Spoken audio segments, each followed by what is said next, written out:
10, 9, 8, 7, 6, 5, 4, 3, 2, 1, 0. Ignition and liftoff. Cargo Dragon takes flight, continuing a busy year of deliveries to a crew of 7 aboard the International Space Station.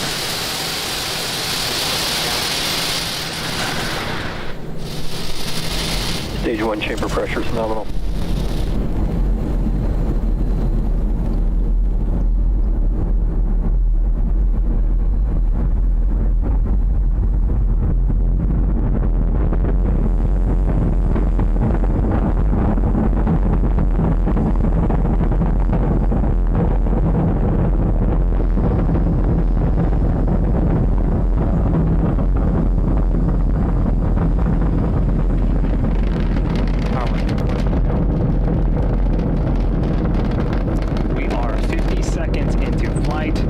Falcon 9 has cleared the tower and is currently headed to space. In about 15 seconds here, we're coming up on max Q. This is where the vehicle will experience the highest amount of aerodynamic pressures.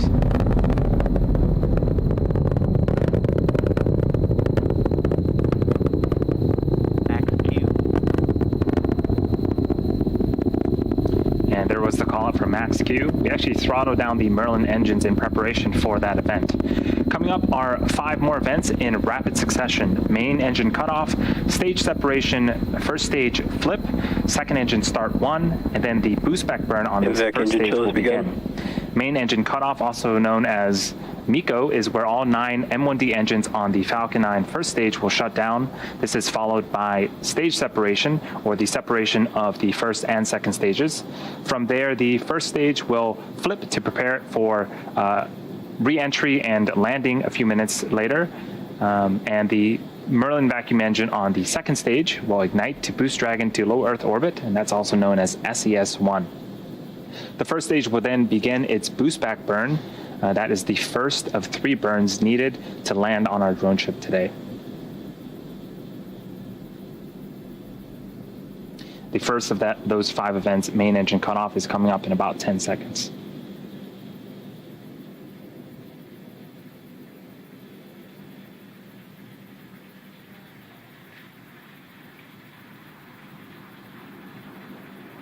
Main engine cutoff. Stage separation confirmed.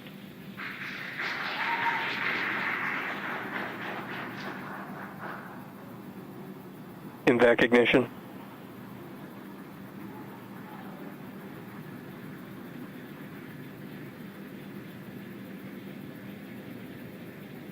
Stage 1 boost back burn startup. Okay, those were those 5 events. A lot happening on screen. Main engine cutoff, stage separation. The first stage performed a flip. Second stage on the right-hand side of your screen ignited its Merlin vacuum engine. And on the left-hand side of the screen, we're in the middle of that first stage boost back burn. Looks like we are getting some really cool views Stage 1 boost back shutdown. Contrails being produced by the first stage.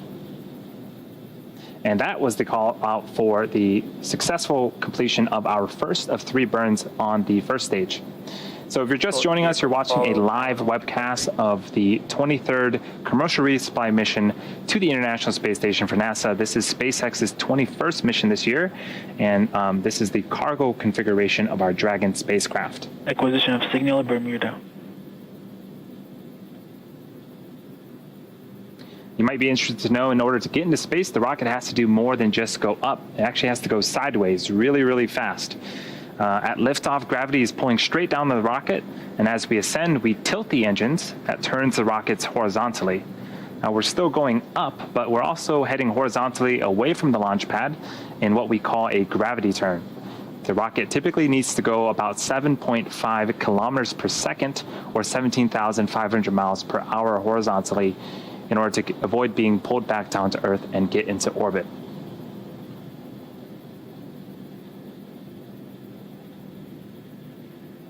On screen again is the view of the Merlin vacuum engine on the second stage. On the opposite end of that engine is our Dragon. Next event for today's mission is the re-entry burn for the first stage. That's the second of 3 burns.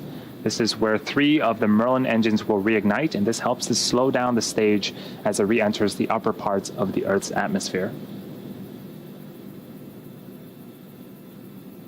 And that the beginning of that burn is happening in just under a minute.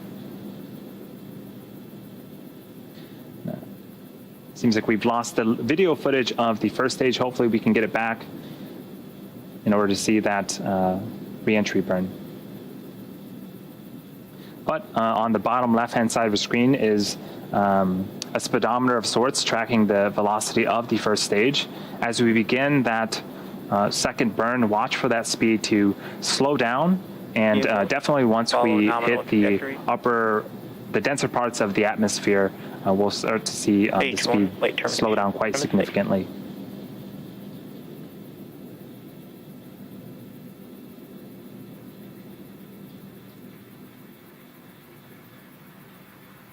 Stage 1, entry burn startup.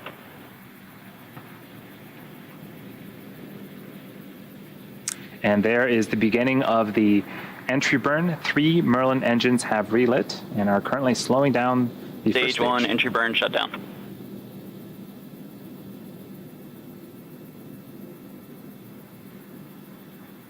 Awesome. That is the successful completion of the second burn. We are about 60 seconds away from landing, and the vehicle is traveling about 900 miles an hour. And this really puts into perspective the deceleration. In the span of less than a minute, we'll have reduced the speed from the speed of a jet all the way down to 0 as the rocket lands.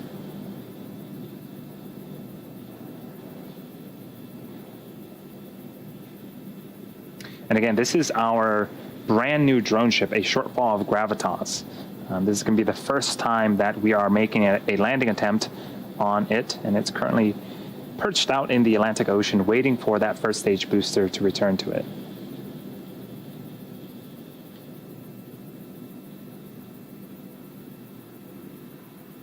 Stage 1, landing burn startup.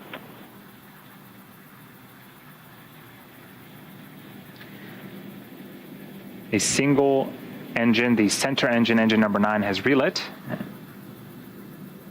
in preparation for landing.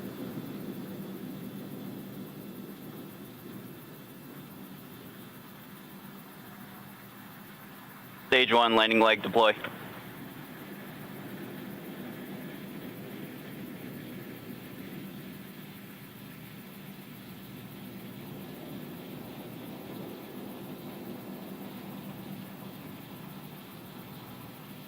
Stage 1, landing confirmed. And that is the 90th successful landing for an Orbital class rocket, and the very first for our new drone ship, a Shortfall of Gravitas. That is a beautiful thing to see, and a great way to start off today's mission. Next event coming up is for the second stage. The Merlin vacuum engine will shut off its engine in an event called Second Engine Cutoff, also known as SECO. And shortly after SECO, we'll be entering a coast phase and waiting for that confirmation of a good orbit.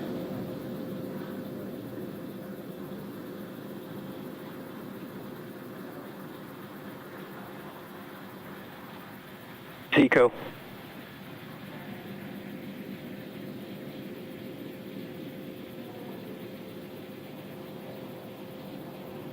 Nominal orbit insertion. And we did get confirmation of both SECO, second engine cutoff, and a nominal orbital insertion.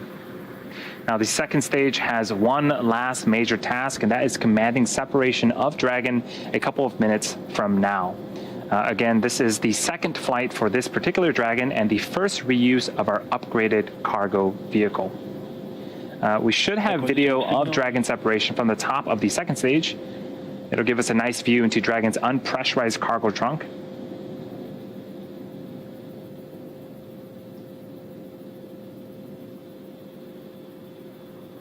And when this Dragon makes its way to the International Space Station, it will be joining the Crew 2 vehicle Endeavour currently on orbit and attached to the International Space Station. It's going to be super cool to see 2 Dragons docked to the International Space Station once again. And again, for cargo, we will be delivering over 4,800 pounds of science, research, crew supplies, and vehicle hardware to the orbiting laboratory and its crew. This includes the brine shrimps and ants that we had talked about earlier in the broadcast.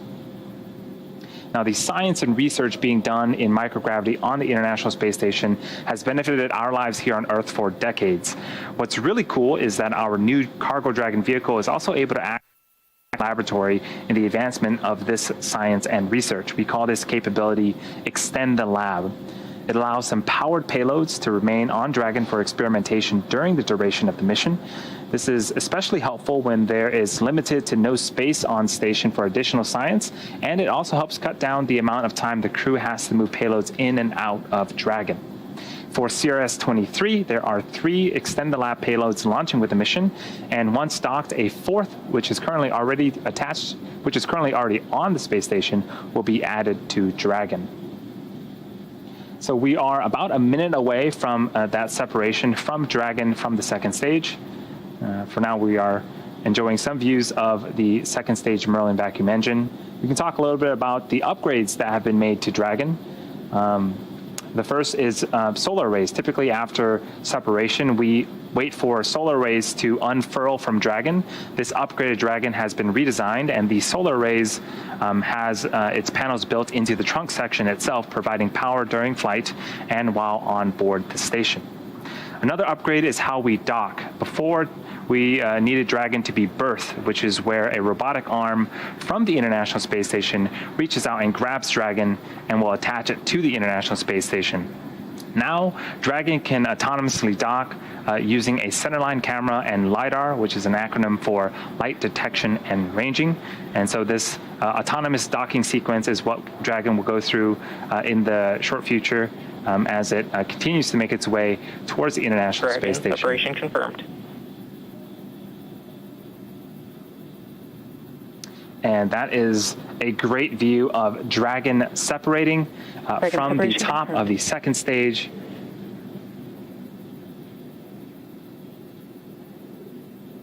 Now the service section Dracos will undergo some checkouts. Coming up is the beginning of the nose cone opening sequence. I'm going to hand it over to Shaniqua in Houston to talk a little bit more about that.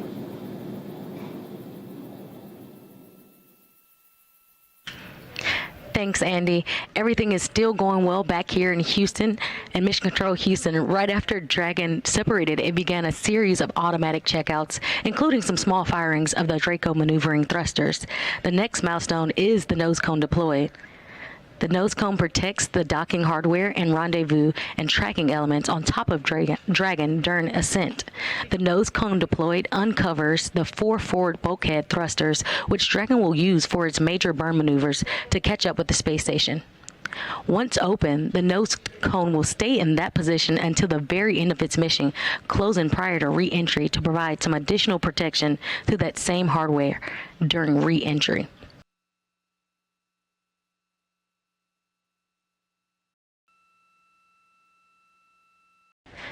Next up, point 2.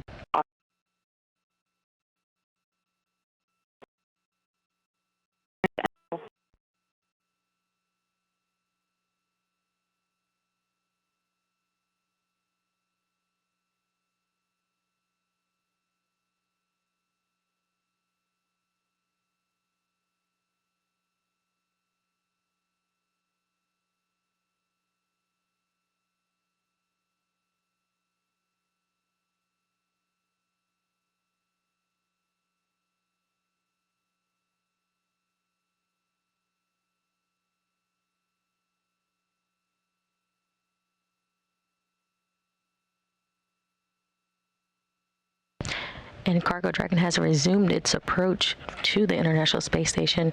We are currently getting views of the rendezvous proximity operations program that the crew is seeing in the cupola as they monitor their approach this morning.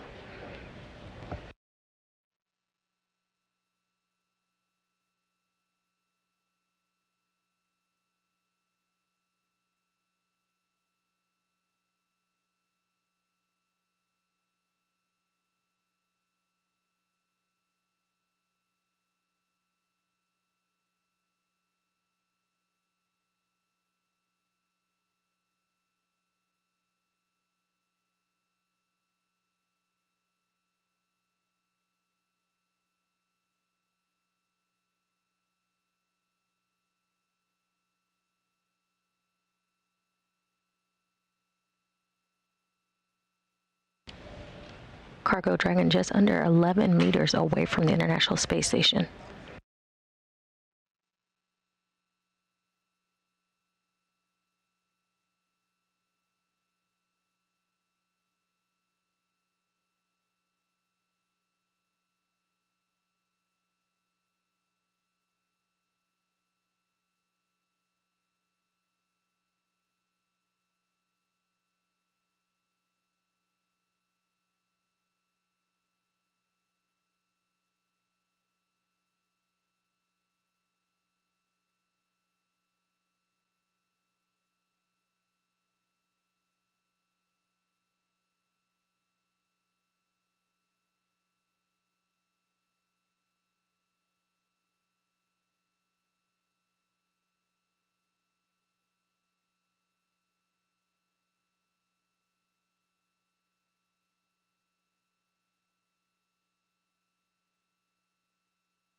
Dragon is now 5 meters away from the International Space Station.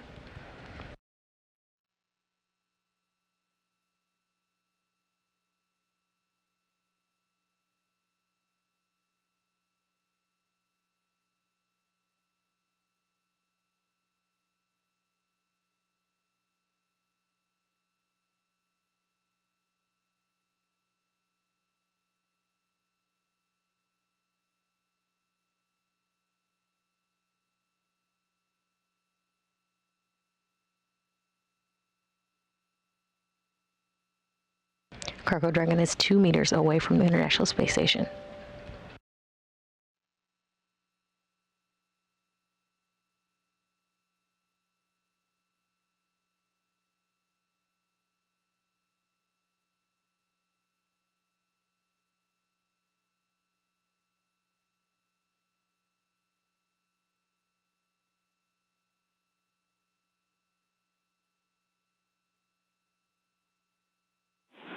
Station Houston and 2, Dragon contact and soft capture complete. And we have confirmed contact and capture at 9:30 a.m. Central Time, 10:30 a.m. Eastern Time over Western Australia.